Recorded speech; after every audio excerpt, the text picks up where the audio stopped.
Alright, everybody. This will be warning to all politicians. I'm running for president 2024, part 154B, I believe. So, just wanted to go over a bit about my spiritual journey. Like I said, after 9/11, like many other people, I had a lot of questions. And, my son was born in 2001 and everything, and so,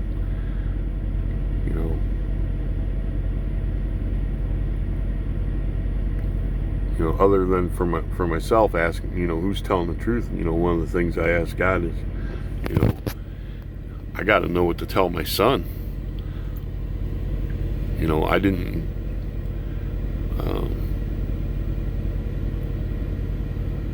I'd always, my mom believed, we didn't go to church or anything like that. I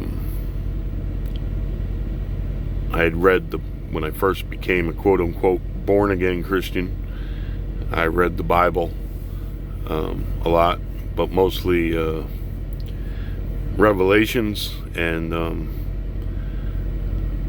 I'd watch, some of them TV preachers from time to time when they were talking about Old Testament stuff.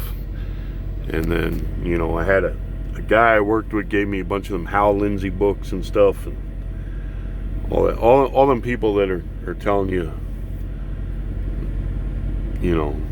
they know all that stuff and everything, they're way off. But and when things don't go their way, then they rewrite and put out another book and all that kind of crap. So, but anyhow, I straightened up my life and all that and everything, at that time. Tried to get on a straight and narrow, and but before that, even,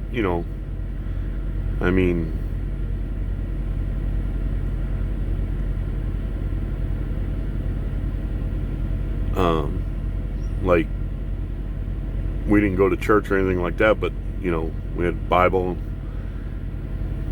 in the house, and watch the Ten Commandments every Easter and the Christmas movies and all that stuff. And I can remember times here and there asking my mom, is that true, or whatever, and some things she'd say she didn't know, or what have you. But she had them TV preachers pegged for thieves a long time ago. But anyhow, so I believed. How do you grow up in America and not believe in Jesus? Just even without reading the Bible, that was just a given. But as far as being real religious or having a real religious family, no. So I didn't have any of that. So, but my mom believed, and she had this, you'd call it a medal, I guess, from Catholic Church. And as far as the Catholic Church goes, especially after all the pedophile stuff came out, it's like, phew, glad we wasn't tied up into that, And if you look at history, the popes financed wars and stuff and all kinds of stuff like that anyhow. But whenever the Mother Teresa was on TV, my mom would just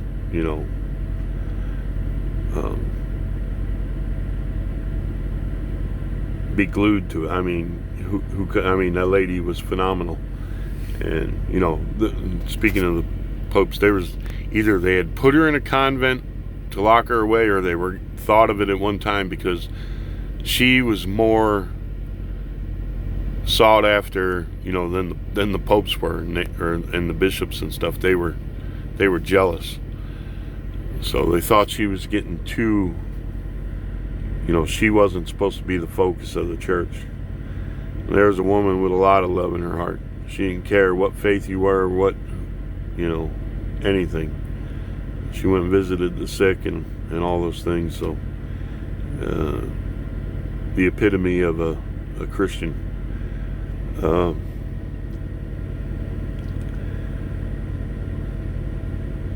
and if it wasn't for people like her, I don't think that church would have much credibility at all. I'm sorry, those are just my personal opinions. Don't mean to upset anybody. But so my mom had this medal, and it was Sacred Heart of Jesus, and then there was some little metal things for different saints in it and stuff. And she had got it, she told me, from a gypsy woman. One time her and her sister went into New York City and got lost, and this woman gave her that and bus fare. She says she was like a gypsy woman, and so she kept that. Now, that happened when she was young, and then later when she was married, I'd have a much older brother, but he died in a fire. And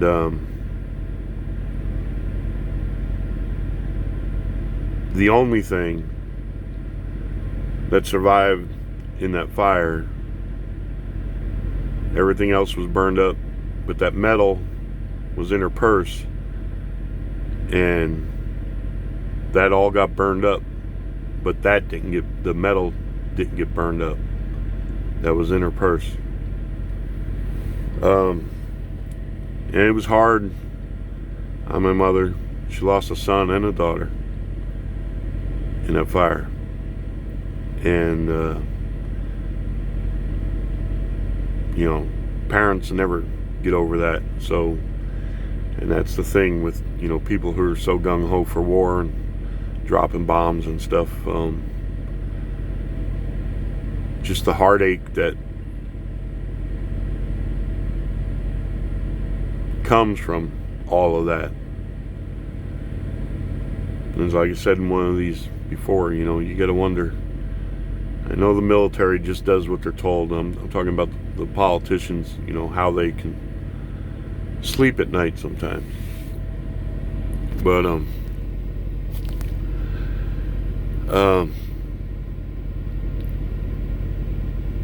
plenty of times I'd get up and find her sitting in the living room in the dark crying. So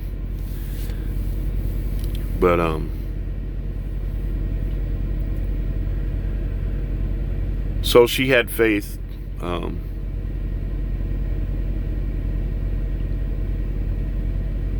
She knew her children were in a better place, and but you can never put anything like that behind you. So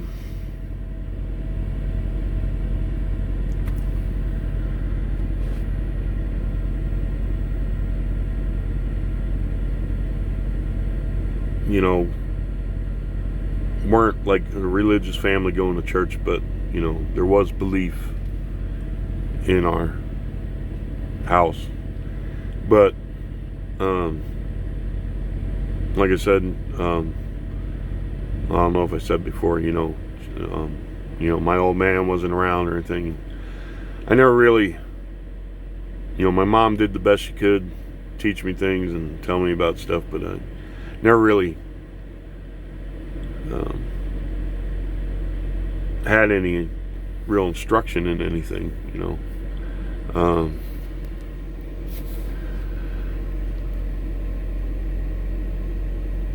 then got, into teens and early 20s and got into all the kind of crap you do, and you don't think much about anything. And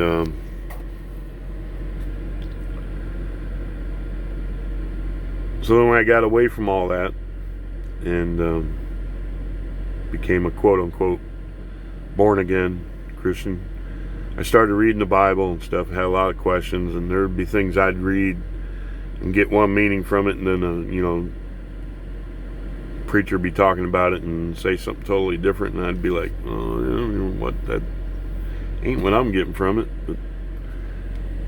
and just feel all screwed up. So cleaned up my life, met my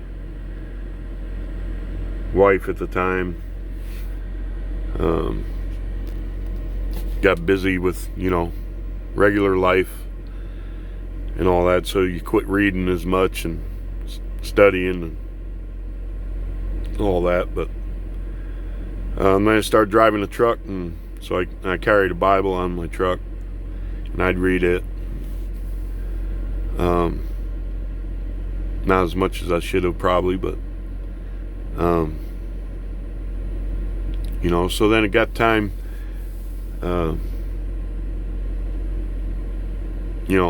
Before I get to that, here's something else freaky that happened, and I'm going to talk about some things. I want to make clear I'm always hesitant to talk about things where I think I've been blessed or something, because I know there's a lot of people who've had a lot of hardship and stuff, and in certain things, and I've seen the results of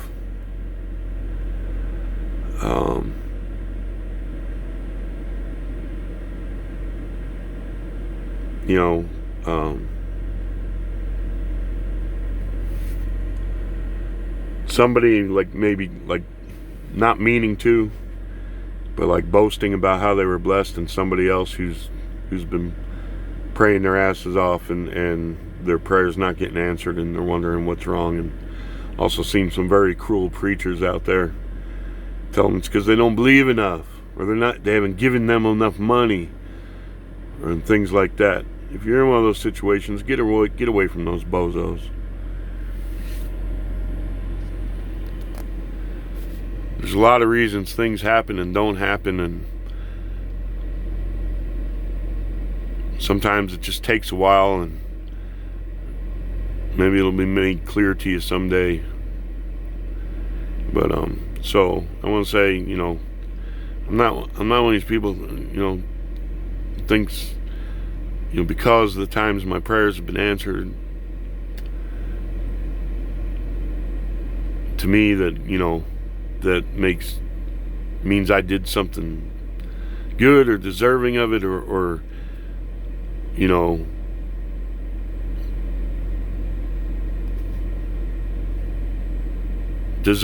more of a special person, or anything like that. I've seen that, and it's disgusting to me that, and it can really hurt some people who are going through some trials, and I saw a preacher one time. We were at this church, and pastor, it's when I was looking for answers and stuff and everything, and I'll get to how I got to this point in a minute. But anyways, preacher's going on this dog and pony show. He's dancing around the stage. He's got a bottle of Joy dishwashing detergent, and what else did he have? Shout stuff. He's going back, about healing and this and that, and it takes, a shout of praise and joy in the heart, and all this stuff and everything. And he started making the comments, like that, if you're not getting your prayers answered, it's because you're not believing enough, or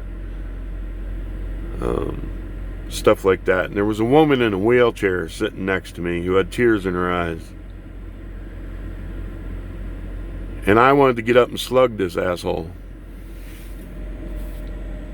Now, the pastor who ran that church apologized later, because it was my first time there. And he said he didn't know that guy was going to do that stuff. He was an invited guest, and he had no idea.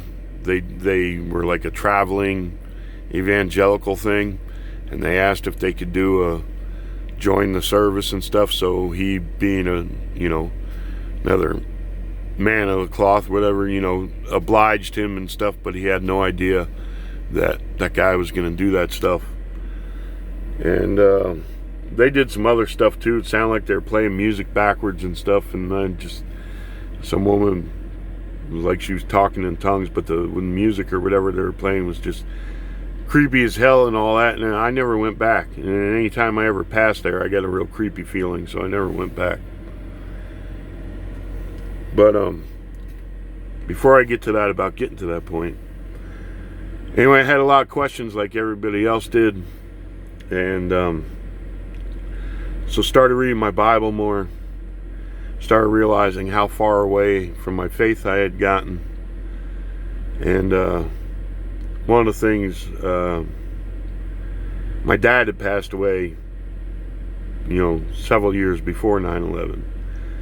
And when he did, there was a Christian lady who gave me a piece of paper, and she wrote, it was supposed to be Psalms 91.1 or like that or something, but she just wrote it 9/11. All right. So after 9/11, like everybody else, I'm looking for answers and stuff. And I'd forgotten all about this lady giving me that piece of paper or it being in the Bible or anything like that. But so I open my Bible and I find that piece of paper. And she gave me when my dad died. So that was kind of freaky. So I started reading more. I had a lot more questions. And I must have drove my wife buggy at the time, because I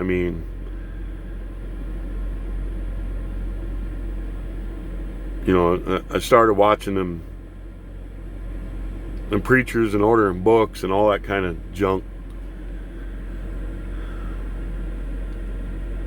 And even though and also at that time when I was looking, I was having some really hard financial times, and they're telling you about, send this money and pray this prayer and all this and everything. And I remember one time I did. It was like, the last $20 I had on me and stuff. And, then the next day, my mom asked me if she could have $20, and I didn't have it because I sent it to the stupid preacher, and I felt like such a piece of shit. Such a piece of stupid shit. And kind of sobered me up a little bit, and I started realizing, what the hell am I doing? Started realizing, what a bunch of thieves they are. And one of them even boasted about how he took the last $20 off of a woman in the hospital, saying she wasn't getting better because she wouldn't have that last bit of great faith and give everything she had. So and there's a verse in the Quran that talks about taking care of your kin.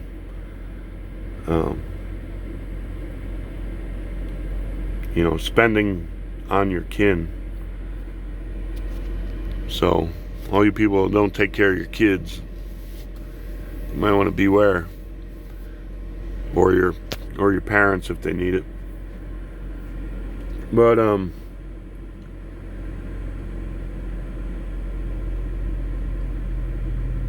so that was part of the journey there, and that's when I ended up going to that church and stuff like that. And it only made me have more questions and stuff, and that's when I really started asking God, who's telling the truth? All these religions in the world, all these people saying they know the truth and this and that. Who's telling the truth? What I need to know what to tell my son. And I read the Bible more and stuff and everything, but after a little while after that, that's when I finally got, and I read some other religions. But that's when I finally got around to reading the Quran. So like I said, I was already driving my wife buggy at the time, and then when I was reading the Quran, after reading, just a little bit of it, I was in the bedroom reading, she was out watching TV. I went out and I told her, I said, I think I'm a Muslim. And she said, what? And I said, I think I'm a Muslim. This makes sense to me.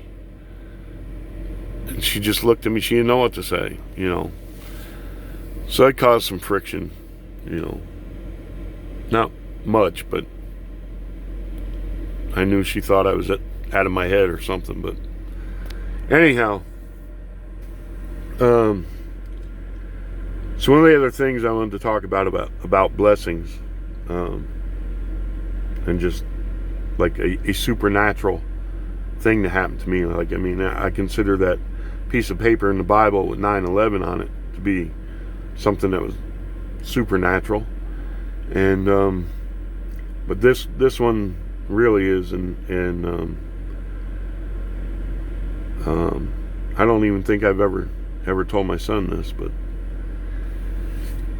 my wife had trouble getting pregnant, and we went to the fertility clinics and all that, and God bless you and God help you if you're going through that, because I went through it and it drove me buggy. I mean, except for I used to tell the company I worked for when they had to get me home, you know, because whenever she was ovulating, I had to get back home. And so I'd tell them, you gotta give me a load home. Her eggs are cooking. So, but I mean, it was just, you know, one of the most difficult things. And she went through a lot of stuff and a lot of pain with that and everything. And eventually we just stopped. And, you know, but it was like, it seemed like everybody was getting pregnant. Her sisters, her friends, and she wanted a baby. And she'd see, you know, these stories on TV, the news of these kids that were mistreated, this and that and everything, and it was like, how can these people have babies and I want one so bad, and you know, the whole thing. So eventually we gave up on the clinics and all that, and you know, everyone told her, I told her, just don't obsess about it, you know, it'll happen, just, you know, that's usually the way it goes, you know. If you just let it go, you know, it'll happen. So I was on the road and I talked to her and everything, and she was down in the dumps still about it and all that, and I prayed that night, you know, for the Lord to give us a child. And I didn't care if it was a boy or a girl, although I got a minute kind of saying, you know, I think I'd do better with a son. But I said, you know, and not for me, it's more for her, it's for her sake, because I was still, you know, a lot skeptical about bringing a child into this world. Now this is, you know, way before 9/11 and the other stuff happened. So when I got home, I did like, you know, we did like most couples do, have been separated for a while. And I woke up in the middle of the night like there was somebody standing next to the bed. And at first it was like a startle, and then it was like a feeling of peace, and I could see like a shadow there. And it's weird because in most cases something like that happens. I mean, I'm the type of guy to get up swinging, but there was just this, it was like I was startled and awake, and then there was this sense of calm, and then like the sense of, you know, go back to sleep. And as I did, I rolled over and I looked at my wife, and in the light that was in the room, I could see she had a smile on her face.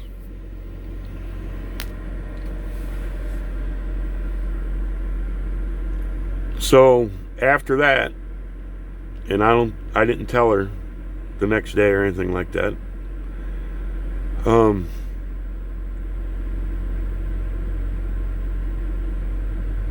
But I kind of knew she was pregnant. And so then I went back on the road, and like a couple of weeks later or whatever, you know, she was telling me, you know, she didn't get her period, etc., and all this. And you know, I said, well, you know,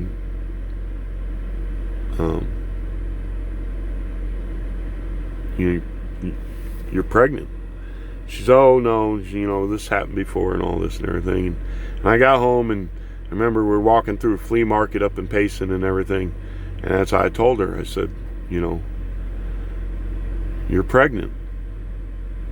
And sure enough, that time it turned out to be she was. So, and that's kind of the reason I went through the whole thing about, you know, when you share blessings and stuff, or you believe how you've been blessed. because I know there's if there's anybody out there who listens to this, who, you know, or a woman who's been trying to get pregnant and all that, and has been praying and praying, don't think that God doesn't hear you, or you've done something wrong, or things happen for reasons, and just keep your faith no matter what. But there's even a story in the Quran about, there was these two farmers, and the one farmer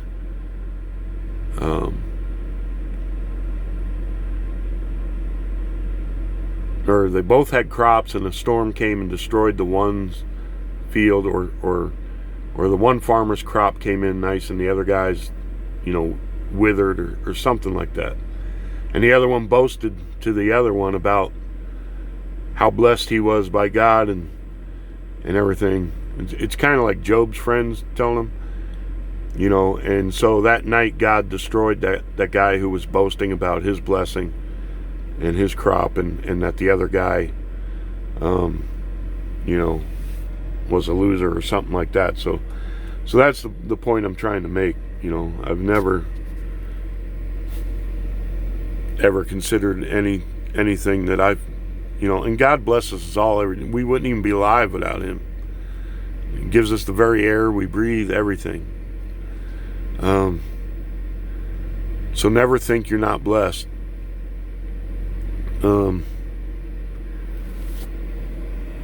But that's just a couple of the things, you know, I think were supernatural in my life. And then,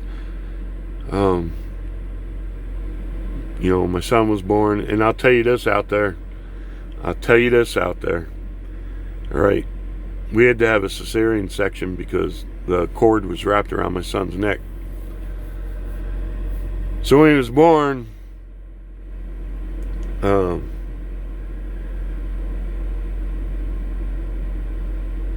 or taken from her and everything, once the doctor got him to cry and everything, I stood up to take a picture of the doctor holding him, and I looked over the curtain.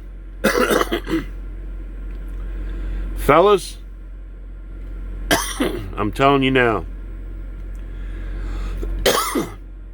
if your wife has a cesarean section, don't ever look over that curtain. Excuse me. Do not ever look over that curtain. Step back, look at your kid if you want, but don't look over the curtain. Just a bit of advice. So,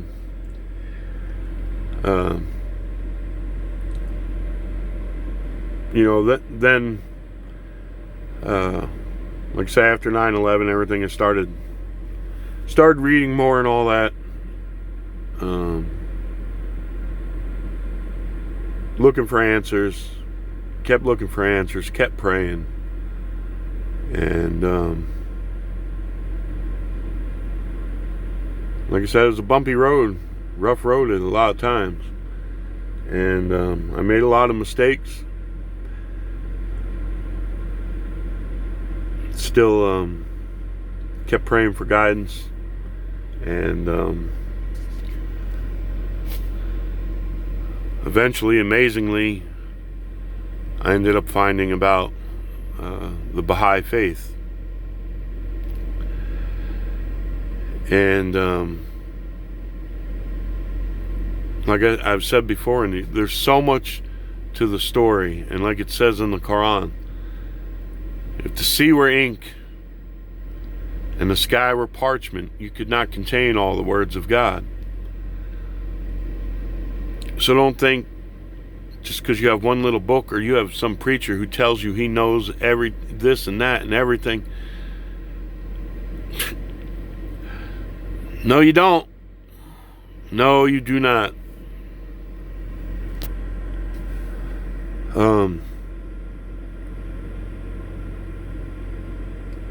So where this world is going right now, I don't know. You look at everything going on in this country, you look at there's stuff going on around the world. The one thing people in this country have not had to endure is a lot. I mean, we had a lot of violence this summer, but we haven't had open warfare in our streets. And I don't know if that's where it's all heading, but like I said, all summer long it seems like there are forces who want civil war or racial war, something to take place in this country. So I guess all we can do is pray for God's intervention. Like I said, and then there's karma, you know. You look at what, and it's Republican and Democrats, you look at what they've done around the world. Maybe it's just coming back on us. I don't know.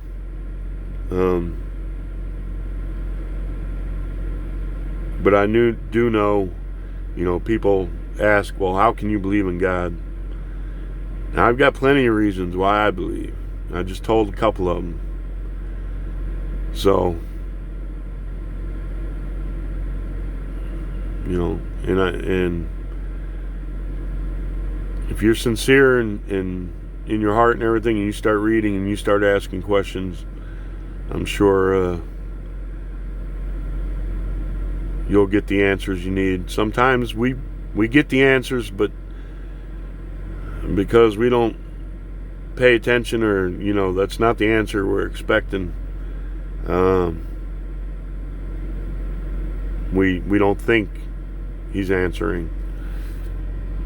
But he never sleeps, so all I can tell you is keep having faith and